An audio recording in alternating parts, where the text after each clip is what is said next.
Bear with me.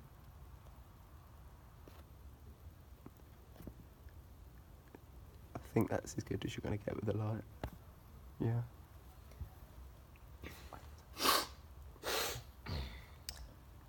What did you learn about the different types of readings? So this week we were looking at play of the day, and before we started this we had to get a bit of background knowledge first. So linking it back to auditions, in auditions you'll do your monologue and everything, and then they might ask you to do cold reading or sight reading, or in some cases a rehearsed reading. And I think if you'd asked me what they were, I could give you a sort of basic knowledge of what they were. Like, the names are almost self-explanatory, but I didn't know what they entailed in every single one and what differentiated them. So like with cold readings and sight readings, you'll get them a lot in auditions, and I think now I know the differences between them, I'm going to be able to show myself off better in auditions, because I'll have a more in-depth understanding of what they're trying to ask me to do and what they're trying to gain from seeing these things from me. How did you go about choosing your speeches? Well, along with the background knowledge, we looked a bit at different plays and finding out sort of where they're based, the age of the character, and sort of basic character traits and everything from them in just the first few lines of dialogue, because the dialogue gives away a lot of the key points to the character. And in this we spoke about how the dialect of which the language is written can show where a character's from, and say if the text has been wrote from someone in, say, Wales, it won't have as well of an effect as if it was written for someone in South East London. So I think with my speeches, I had speeches that I just felt like I could connect with, and I wasn't really thinking about where they were written for or anything like that. And I think I'm glad I know this knowledge now, because I've sort of stripped back to basics and I've gone back to finding monologues where it's written closer to home, so that I can give a better performance and have a better chance of getting into a drama school. What about the grey area? What is the grey area? So this became apparent in our company. There's sort of a gap of knowledge that we're missing. So we looked at classical texts and sort of like Shakespearean texts, and then we looked a bit more at our contemporaries and sort of what defines the two areas. And we were left with this sort of gap in the middle where it felt a bit awkward. We didn't really know what was what, and Carly gave it to us where we had to go and research this sort of grey area. And I think this was very helpful. Like, it enabled us to fill in our knowledge so that we could become more articulate with our speeches, so we could choose speeches that were from specifically the classical period or the contemporary, and to avoid the grey period, because the grey area is not really a place where monologues are good, because they're sort of, the language is too old to be a contemporary but not old enough to be a classical. And just confirming this knowledge for us, I think, has helped us a lot for getting ready for auditions. What did you notice between the Crucible on stage and on screen? So I've never seen a screenplay, like how it's written or anything, and for me the first thing that stood out was the depth that the stage play went into. There was a whole first page of purely stage directions, and I think Arthur Miller was very specific with how he wanted it to be set out, like how he wanted the stage to be set, which is good because the nature of the play, I think it sort of needed that.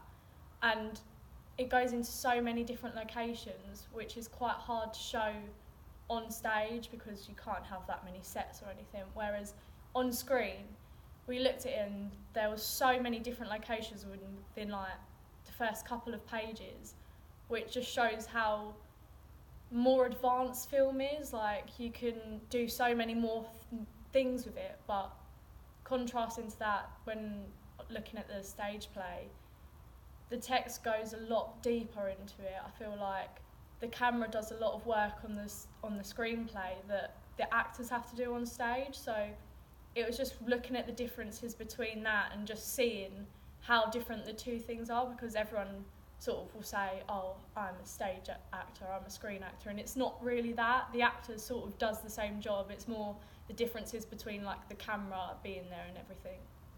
And how did you find the rehearsed reading of I'm a Minger?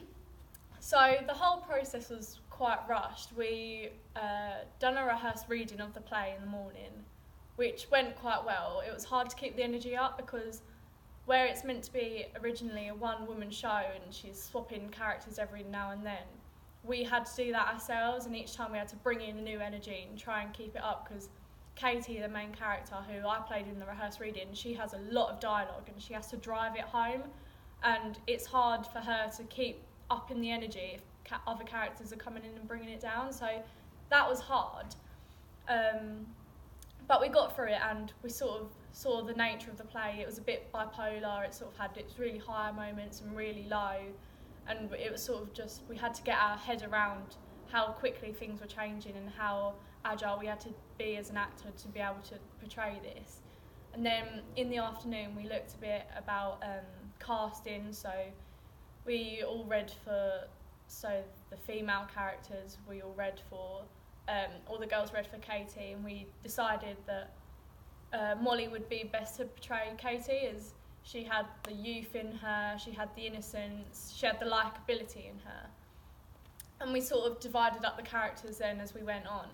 But we had to cut this quite short because we went to see a show at Arts Ed, and it was sort of a catch-22 situation where if we went to the Arts Ed show, we were going to lose rehearsal time, and if we had stayed, we wouldn't have been able to go and see the show, which turned out to be quite a good show. So we decided to go and see the show as we felt it would benefit us more in auditions, to be able to talk about different shows.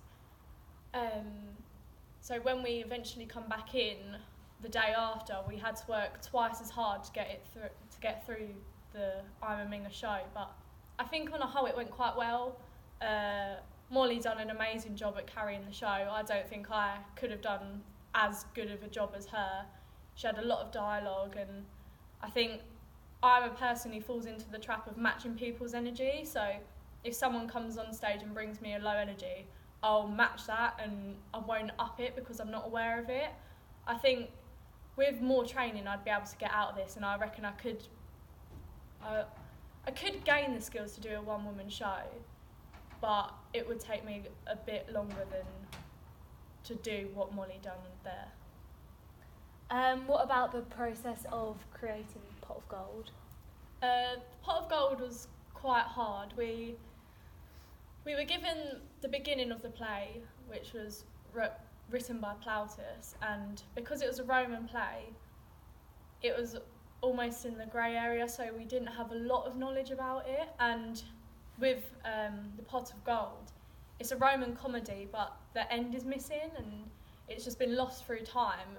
So we didn't have an ending, but we had to write one instead. So we was given a whole day to just sort of sort the play out for ourselves, and we thought it would be better if we spent the day casting the characters who were in the play that was wrote by Plautus and were definitive characters, get them cast and have them go off and direct that, whilst another group, which was myself, Molly, Ollie and Nathan, we finished the rest of the play.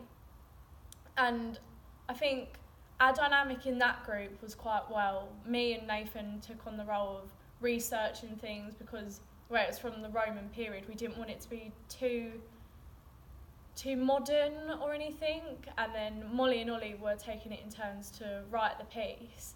It was hard to find the line of what we could include and what we couldn't, because the translation of the play itself was done really well. It was better than the Bacchae, which we read a few days ago. And I think that the way we separated benefited us, because I feel like we got a lot more done.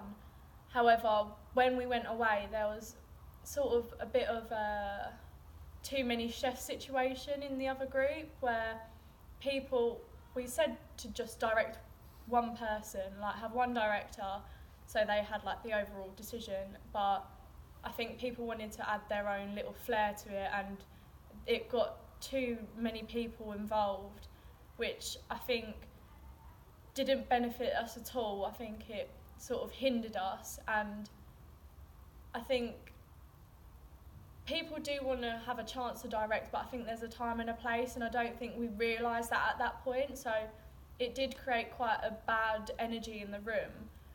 We had a chat about it, and we sort of got it cleared to the point where we were able to create enough material. However, I don't think that we got as much done as we could have, but the overall process of the Pot of Gold I really enjoyed. It was a comedy which I found really fun to do. We'd been doing quite dark, not particularly dark, but quite dark pieces before, and it was the levity that we needed as a company as well, and I think we just got to have a bit of fun.